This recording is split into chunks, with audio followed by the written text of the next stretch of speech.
اللہ تعالیٰ فرماتے ہیں انسان جلد باز ہے. اذا مسہ الشر جزوعا، جب اس کو کوئی مصیبت پہنچتی ہے تو جزا فضا شروع کر دیتا ہے، صبر سے کام نہیں لیتا. وَإِذَا مَسَّهُ الْخَيْرُ مَنُوعًا، اور جب اس کو کوئی پیسہ میسا ملتا ہے، دولت آتی ہے اس کے پاس، تو کنجوس بن جاتا ہے، اس پہ سانپ بن کے بیٹھ جاتا ہے. کئی ہفتوں سے اسی آیت پر درس چل رہا ہے کہ جلد بازی کا مطلب کیا ہے.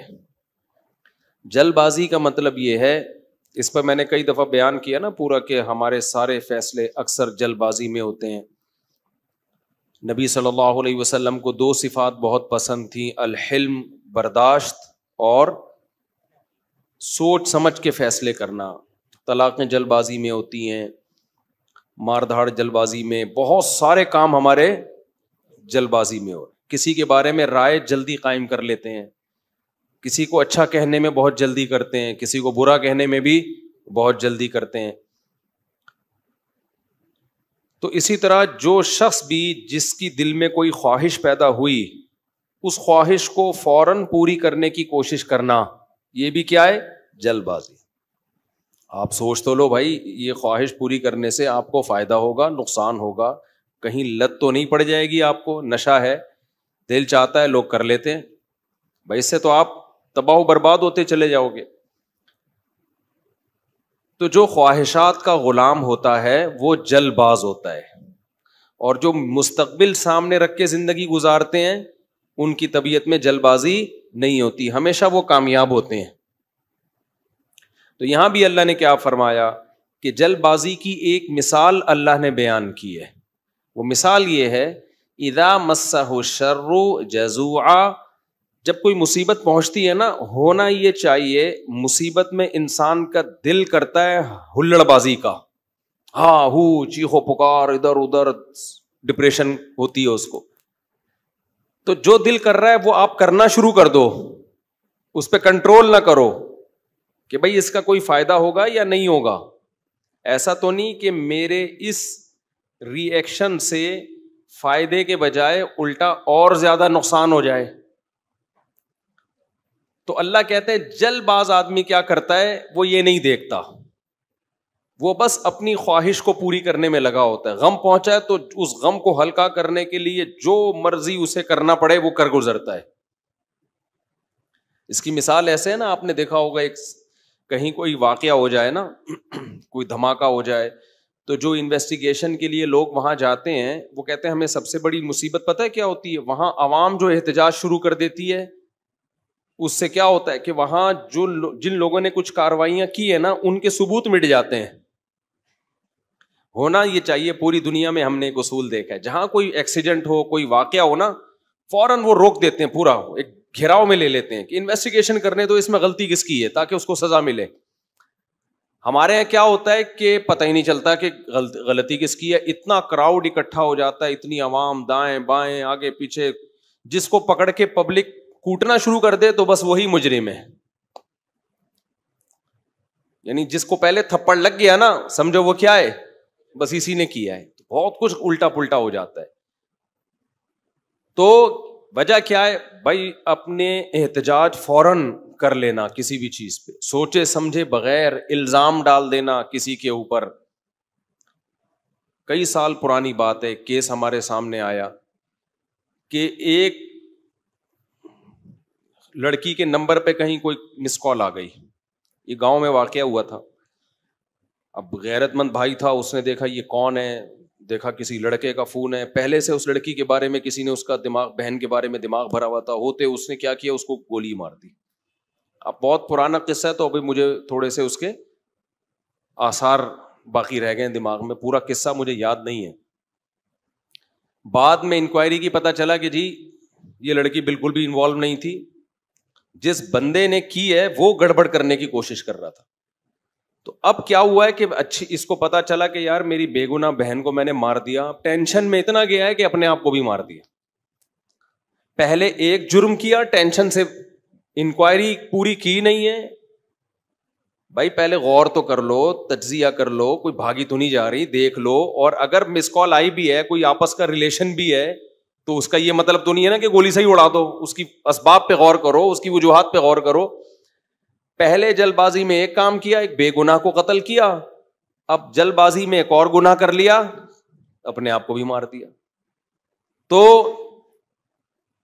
ہمیشہ جلد بازی میں انسان سے غلط کام ہوتے ہیں, ٹھیک کام نہیں ہوتے. کتنی بڑی سے بڑی ٹینشن ہونا, ٹائم سب سے بہترین مرہم ہے, یہ خوب یاد رکھو. جب میرے پاس کوئی پریشان آدمی آتا ہے نا, جس کو کوئی بہت بڑا غم پہنچا ہو اور اس کی حالت خراب ہو رہی ہو, میں اسے ایک بات لازمی کہتا ہوں کہ وقت سے بہترین مرہم دنیا میں کوئی نہیں. یہ ٹائم گزار لو, اس ٹائم کو کیا کرو, گزارو بس. جیسے جیسے ٹائم گزرے گا نا, حالات اپنے آپ کو خود ہی ایڈجسٹ کرتے چلے جائیں گے. یہ اللہ نے انسان کے باڈی میں ایسی ایک لچک رکھی ہے. میں نے ایک ڈاکٹر صاحب سے پوچھا, ڈاکٹر صاحب اب پین کلر ایجاد ہو گیا ہے, درد ہوتا ہے, لوگ ٹیکا لگاتے ہیں, پہلے زمانے میں کیا ہوتا تھا؟ داڑھ کے درد کی تکلیف کتنی زیادہ ہوتی ہے نا, داڑھ کا درد ہو رہا ہو, اب تو پین کلر کھا لیتے ہیں لوگ. تو کیا کرتے تھے, 2-4 دن کے بعد تو مرنے لگتے ہوں گے. انہوں نے کہا اللہ نے ایسا سسٹم بنایا ہے, پین جب زیادہ عرصہ چلتا ہے نا باڈی, یا تو وہ خود ہی باڈی اس کو کم کر دیتی ہے, یا وہ فیل ہونا کم ہو جاتا ہے. تو اللہ بھی تو ہے نا, اللہ کے میاں کا بھی تو ایک سسٹم ہے بنایا ہوا. جیل میں جو لوگ قید میں چلے جاتے ہیں, لمبے لمبے عرصے قید رہتے ہیں, جب وہ چھوٹ کے آتے ہیں بتاتے ہیں کہ شروع میں ہم 2-3 دن خودکشی کے خیال آتے تھے اس کوٹری میں, یار کیسے نکلیں گے, کہاں جا کے سر ماریں. کہہ رہے ہیں 1 ہفتہ 2 ہفتہ 3 ہفتہ 4 ہفتہ, اس کے بعد یوز ٹو. کیا ہو گئے؟ ایک آدمی 4 سال جیل میں رہ کے آیا, 4 سال. کہتا ہے 4 سال میں نے دھوپ, اچھا بھلا آدمی بھی بہادر آباد اور ڈیفینس کا جو لگژری لائف اسٹائل میں ٹائم گزارا. میں نام نہیں بتاؤں گا, بدنام ہو جائے گا بیچارہ, ایسا نہ ہو مزید کوئی رشتہ ہی نہ دے اس کو. مدیز اس لیے کہ شادی شدہ ہے. خیر اس وقت کمارا تھا وہ, تو وہ کسی شبہ میں اٹھا کے لے گئے اس کو. اچھا بھلا ڈیفینس یا بہادر آباد کا لڑکا تھا. بہادر آباد بھی اچھا ایک ایسا علاقہ ہے, لگژری لائف اسٹائل میں پلا. زیادہ ٹائم اس کا یورپ اور یعنی یورپ میں گزرا ہے. کسی شبہ میں اٹھا لیا اس کو. 4 سال اس نے دھوپ نہیں دیکھی.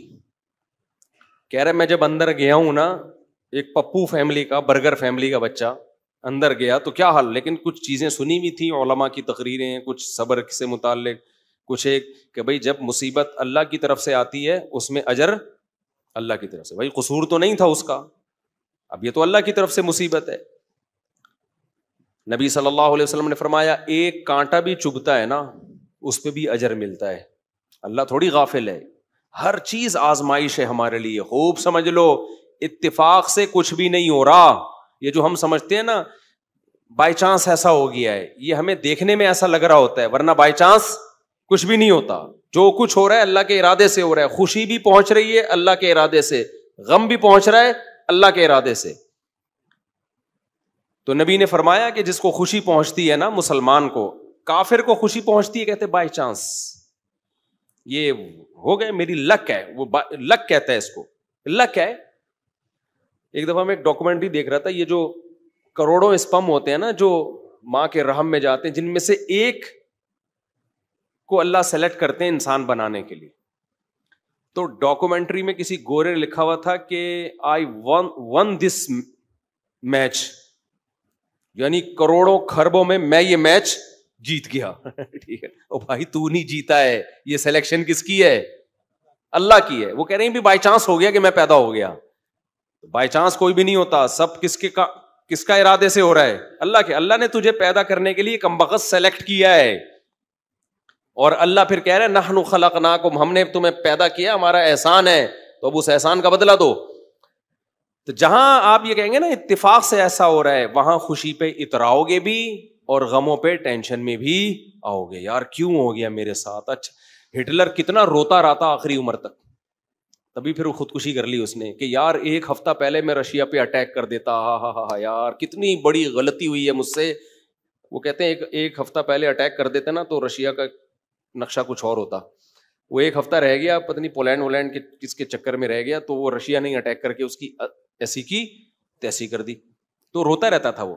ابے روتا رہتا نہیں, تو نے جو کچھ حرکتیں کی ہیں تو اللہ نے تجھے کیا دیا اس کا بدلہ.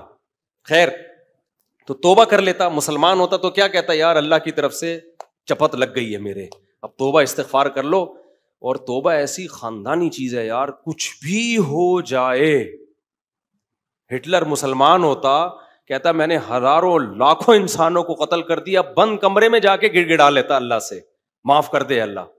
دنیا کو نہیں پتا چلتا, اللہ کیا کر دیتا, معاف. لیکن چونکہ کافر تھا تو کیا ہوا ہے, اس نے قوم کا مجرم تھا وہ, اس نے کہا کیا کر سکتے ہیں, اس کو پتا تھا پبلک نہیں چھوڑے گی, تو اٹھا کر کے مارکیٹ سے اپنے آپ کو شارٹ کر لیا.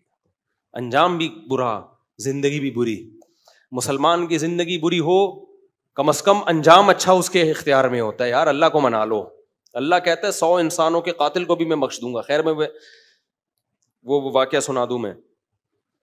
تو وہ کیا ہوا ہے کہ وہ بہادر آباد کا پپو بچہ جو ہے نا, کہاں چلا گیا, جیل میں. اب علماء سے اس کا تعلق تھا, ماشاءاللہ داڑھی بھی رکھی ہوئی تھی اس نے, کہ یار اب یہ غم کس کی طرف سے ہوتے ہیں, اللہ کی طرف سے. تو مجھے اپنا قصہ سنا. میں نے کہا یار 4 سال میں تو دھوپ میں نا ایک دن نہ بیٹھوں, میں ڈپریشن میں جانا شروع ہو جاتا ہوں. یہ جو بند کمروں میں لوگ سارا دن بیٹھے رہتے ہیں, پتہ نہیں کیسے. ہم نیچر سے جس کو بھی محبت ہوگی نا, وہ دھوپ نہیں چھوڑ سکتا بھائی.